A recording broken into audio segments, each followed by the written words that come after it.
Hola, ¿qué tal? Muy buenos días, muy buenas noches, muy buenas tardes según el horario en el que me estés escuchando. Vamos a continuar con el segundo inciso, con el segundo principio de las técnicas expresivas de la psicoterapia Gestalt. Vamos a revisar los procedimientos que están orientados a completar la expresión. Vamos a hablar de la repetición simple, la exageración y el desarrollo de la exageración, la explicación o traducción, la identificación y la actuación. Cualquiera de estos procedimientos tiene el objetivo terapéutico de intensificar la autoexpresión de la persona. Pues bueno, la finalidad terapéutica de cada uno de estos procedimientos es hacer que el otro, el cliente, se percate, reconozca los momentos de verdadera autoexpresión a partir de las acciones que realiza, incluso cuando no son completadas, incluso cuando aparecen apenas como pequeñas señales corporales, tonos de voz, miradas, silencios incluso. El objetivo de estos procedimientos de las técnicas expresivas están orientados a maximizar la expresión de lo que el cliente en sí mismo es, de tal modo que le permita moverse con una libertad para expresarse y comportarse sin regla alguna.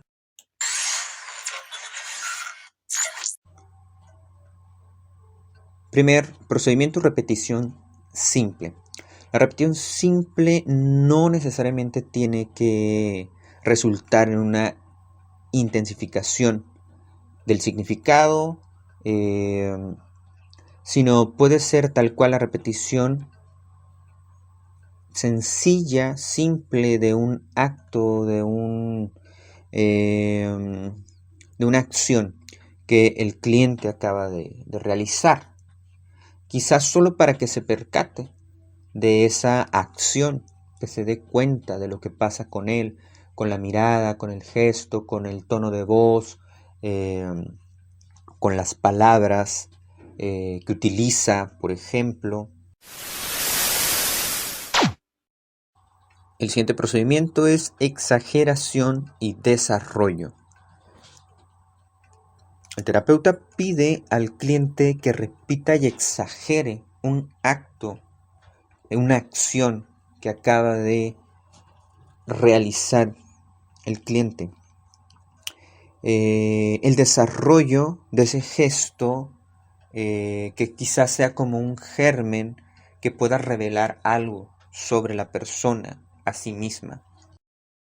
La exageración es para poder verlo claramente y poder relacionarlo con ese acto o confrontarlo con ese acto. El desarrollo, en cambio, no necesariamente es la exageración. El desarrollo puede continuar de ese gesto, de esa acción, de esa postura, tono vocal, etc. Y que podría desencadenar algunas otras acciones, como por ejemplo un tono de voz particular que observamos en el cliente y le pedimos que desarrolle ese tono de voz, incluso sin palabra, únicamente reconociendo la sensación, reconociendo lo que ese tono de voz en particular le significa en ese momento, y que quizá puede derivar en alguna otra acción, como que termina cantando una melodía con ese tono de voz, tal cual el ejemplo que pone Claudio Naranjo en este libro, en esta bibliografía. El siguiente de los procedimientos que vamos a abordar en este momento sobre el inciso de las técnicas expresivas para completar la expresión es la explicación o traducción. Al hacerlo, el paciente, el cliente, traduce en palabras un trozo de expresión no verbal, un gesto, una imagen visual, un síntoma físico. Entonces, lo que el terapeuta hace es pedirle que haga explícito ese contenido que antes era solo implícito para el cliente. Por ejemplo, si las lágrimas pudieran decirte algo, ¿qué te dirían? Si el cliente habla sobre una sensación o un malestar, siente un dolor en el pecho, entonces el terapeuta lo lleva a que explique y traduzca ese dolor, de tal modo que va explorando en cómo es el dolor para el cliente, qué forma tiene, qué le dice, etcétera, etcétera. Ponerle palabras a su movimiento, por ejemplo, ¿qué le diría tu mano derecha a tu mano izquierda? Dale una voz a tu soledad. Todas estas estrategias son formas, son maneras de llevar al cliente a explorar el significado de ese contenido implícito en la acción o el gesto. De tal modo que orienta al cliente a que no piense sobre algo, sino que empatice, que lo viva mediante la acción, que lo vivencie y a partir de esa experiencia adquiere un significado para sí mismo. A mí me gusta definir esto con la frase que el cliente puede contactar con esa parte que regularmente no contacta de sí. Es como si tocara, como si coqueteara un poco con el inconsciente a través de estas experiencias promovidas por el terapeuta.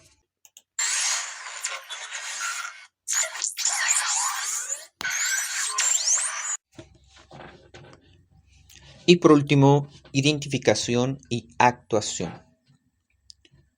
Hay que recalcar que identificación y actuación no es lo mismo a la explicación, dado que en el proceso de identificación el cliente se reconoce a sí mismo en la acción, reconoce esa parte que quiere desposeer de sí mismo. Es una estrategia que lleva al cliente a vivirse desde ahí. Claudio Naranjo lo menciona o lo describe de esta manera. Lo que el terapeuta gestáltico está haciendo cuando le pide al paciente que actúe sus recuerdos o expectativas es equivalente a decirle que lleve a cabo físicamente una acción que está ejecutando repetidas veces en la fantasía. Por medio del procedimiento de identificación y actuación, llevamos al cliente a que pueda ver o comprender estas actuaciones a las que se aferra constantemente en la fantasía.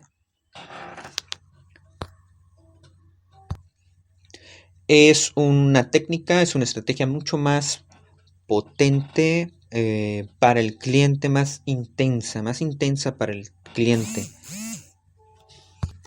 dado que quizá lo lleve, lo confronte a identificarse con un lado desagradable de sí mismo, del que repetidas veces trata de huir, o que simple y sencillamente no puede percatarse de ello, no es capaz de darse cuenta.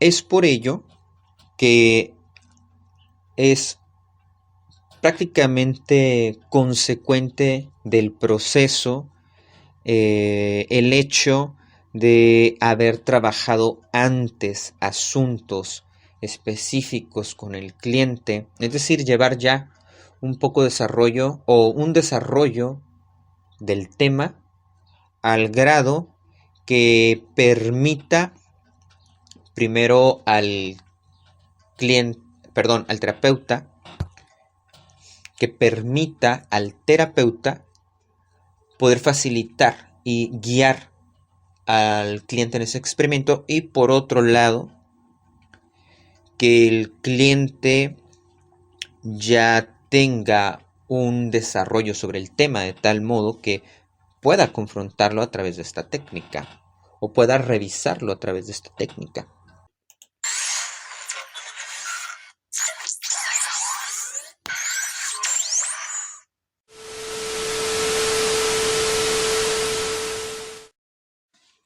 Muy bien, pues continuamos con el tercer inciso, el tercer principio de las técnicas expresivas de la psicoterapia gestal, que es el principio de ser directo.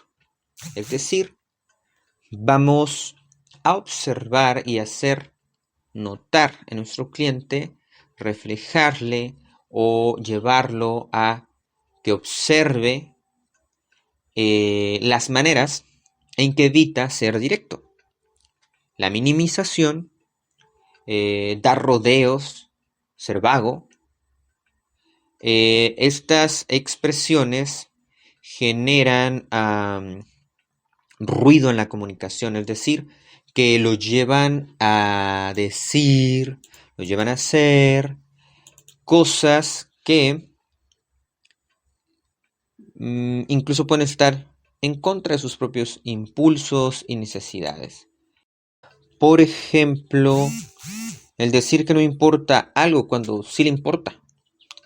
El uso de muletillas como la palabra pero, que regularmente el pero anula la frase con la que se inició, la oración con la que se inició esa frase, de tal modo pues que invalida lo que se ha dicho antes. Me gustaría, pero, por ejemplo, el uso de el ello, regularmente para evitar el encuentro o el reconocimiento de la necesidad como tal, en primera persona. Hablo de ello, hablo en lo general, hablo de la experiencia o de la persona en tercera persona, distanciado de la experiencia del encuentro. Y también podría ser el uso de la palabra nosotros. Muchas veces el nosotros teníamos miedo, el nosotros queremos, disfraza, por un lado, la necesidad de validar, disfraza la validación de la necesidad o del deseo en primera persona.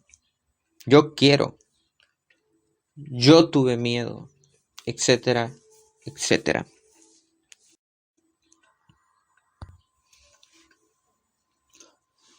Muy bien, pues con esta última estrategia, con este último procedimiento, cerramos el tema de las técnicas expresivas de la psicoterapia gestal.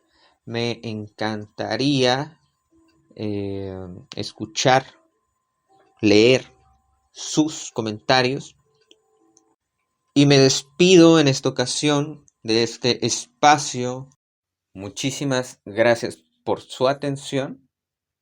Esto es Figura y Fondo. Que tengas un excelente día, una excelente tarde o una excelente noche. Hasta pronto.